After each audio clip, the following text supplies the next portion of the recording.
Hello, Lisa here. Welcome to my channel and welcome to Tarot with Training Wheels, lesson number 1.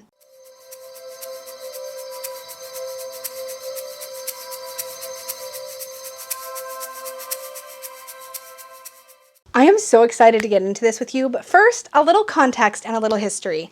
If you don't already know, I actually began my journey with tarot, not with the traditional Rider-Waite-Smith deck, you know, this one, the one that everybody says you're supposed to learn on.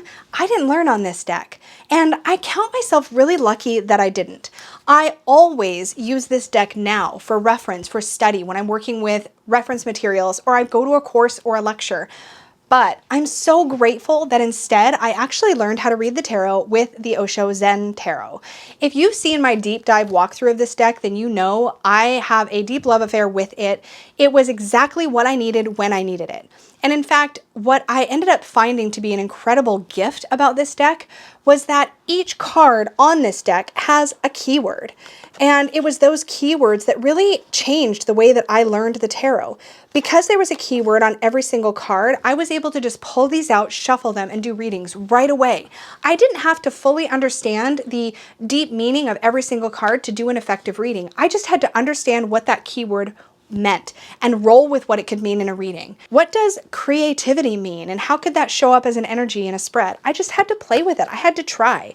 What about completion? How could that show up in a reading? What about comparison? How might that show up in a reading? What could that mean when I pull it for myself or for a friend? I got started reading these cards right away, and I really feel like these were my tarot training wheels. I got to know the energy of every card by working with the keywords that came printed on them, and that became integral to my understanding of the tarot. Yes, eventually I did start to learn more about major arcana and minor arcana and the suits and the elements and all of those other factors, but in the beginning, I just had great keywords. No, you're not going to need to work with the Osho Zen Tarot for Tarot with Training Wheels, but it was really the origin story for this course. It was thinking about my experiences with the Osho Zen Tarot that started the gears turning and made me realize I wanted to make a course right here free on YouTube for people that want a little boost, something to just help them get started reading right away without having to study and dive deep into everything. I think studying and diving deep has lots of merit and lots of value, don't get me wrong, but I also think that a lot of times when we have a piqued interest in tarot, we just want to start reading, and that is the exciting fun part. And I guess I just wanted to meet you all where you are, get you started with the exciting fun part, and then if you really enjoy the tarot and you love it, you can start to further your studies after that, whenever you want. So this series is going to be me sharing with you a simple, expansive, single keyword method for learning all 78 cards of the tarot.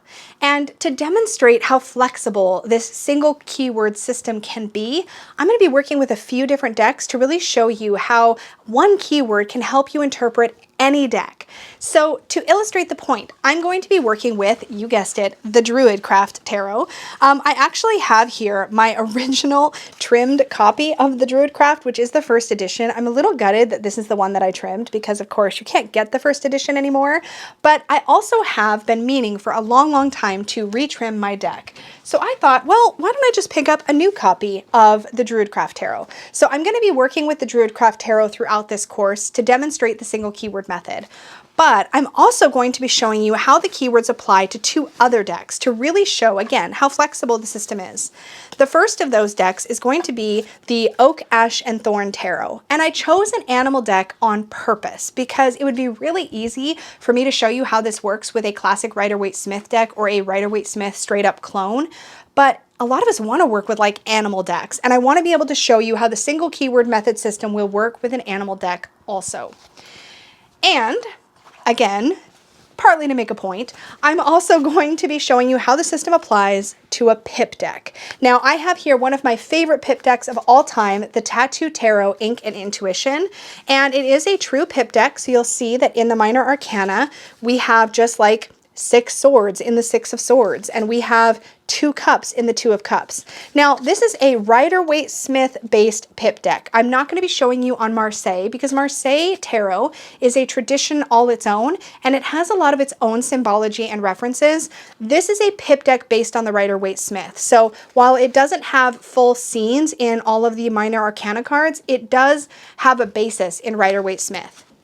So all you need to participate is either a deck you don't mind defacing. Yes, I said defacing because I'm going to be inviting you to write the single keyword on each of your 78 cards. And I actually recommend Sharpie for this. And that is because if you use Sharpie, usually, and you should patch test this on whatever deck you're thinking of using, usually with Sharpie, if you write on a card with Sharpie, you can later remove it with either alcohol or if you're fast and you wipe quickly, nail polish remover. So if you decide later that you don't want your training wheels anymore and you want to take them off, you can. I also think it might be useful to pick a deck that if you'd rather not wipe off or have to deal with that, pick something with nice big borders that you wouldn't mind trimming when you're done.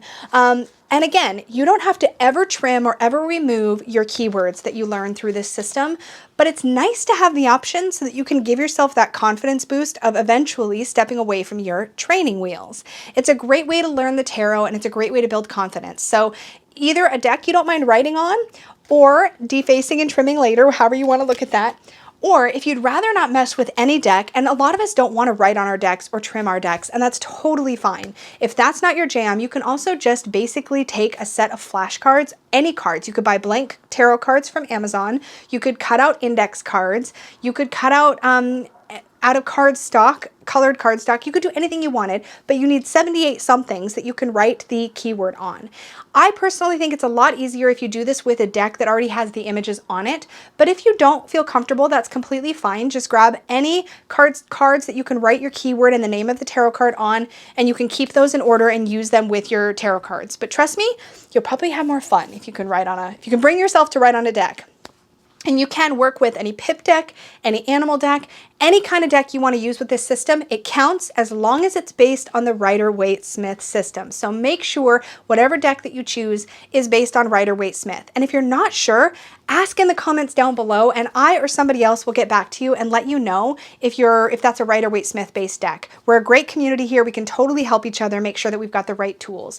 You're also more than welcome to join us in the Supportive Tarot Facebook group and ask your questions in there. We have a great community of people who are knowledgeable about and excited about tarot, and I'm sure any discussions you have in there about tarot with training wheels is going to be incredibly welcome, and probably you'll end up asking a question that somebody else wished they would have asked anyway. So I welcome you to leave those questions here or in the Facebook group. What else will you need? Well, the thing to write with, so you'll need a Sharpie if you're planning on writing on your tarot cards, and you might want a journal or something to take notes with. I like any excuse for a good journal, so like I'm always going to say grab a journal or a notebook to take notes.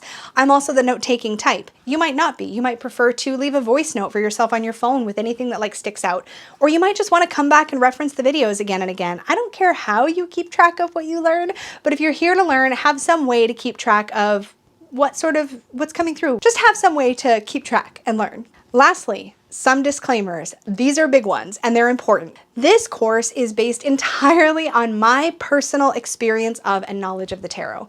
I've been working with the tarot since I was 19 years old and I am 43 years old now. And while I've taken some breaks here and there from actively working with the tarot, it has always been a part of my practice and it's always been my go-to when going through anything in my life.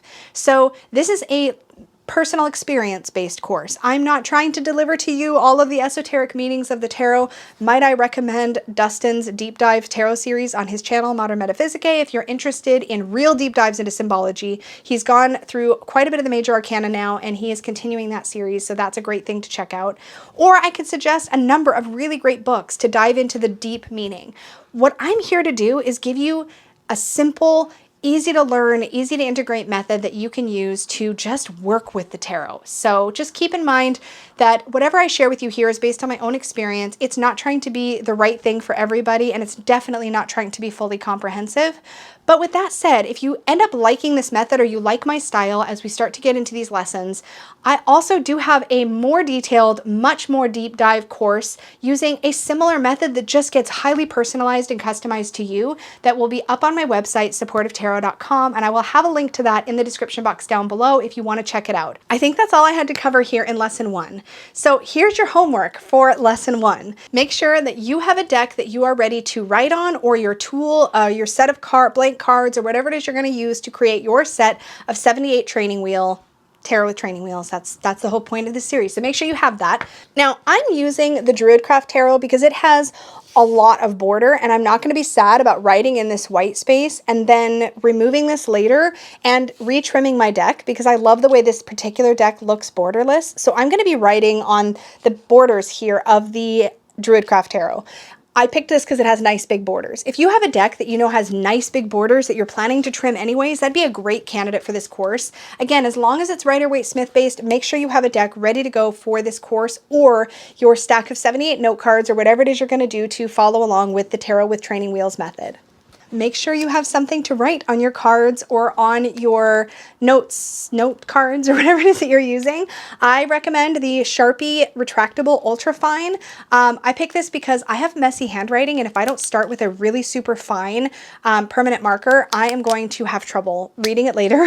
But I want to be able to add the keywords to my cards and not struggle to read it later, and also be able to take it off again. Sharpies are alcohol-based markers, and I do know that they do remove usually pretty okay from any glossy, semi-glossy cardstock with some alcohol or nail polish remover. I have totally done the nail polish remover on my Mary L Tarot. I know it works, but again, you have to act quick so it doesn't keep eating away at the finish. But yeah, make sure you have a marker or something to write on your cards. Make sure you have a notebook, and that's basically your homework. Just basically get prepared, because we're diving in starting in the very next lesson, which will be lesson number 2, and I will see you in that lesson. So thank you so much for joining me. Please remember to drop any questions you have, anything you want to share, drop it in the comments down below. Let's support one another on this course to working with the tarot. I'm really excited to be bringing this to you. Thank you again so much for hanging out with me. Please make sure to click the like button if you enjoyed lesson 1 or you found value in this. Don't forget to subscribe if you're new here, and click the little notification bell so you're notified of all my future videos.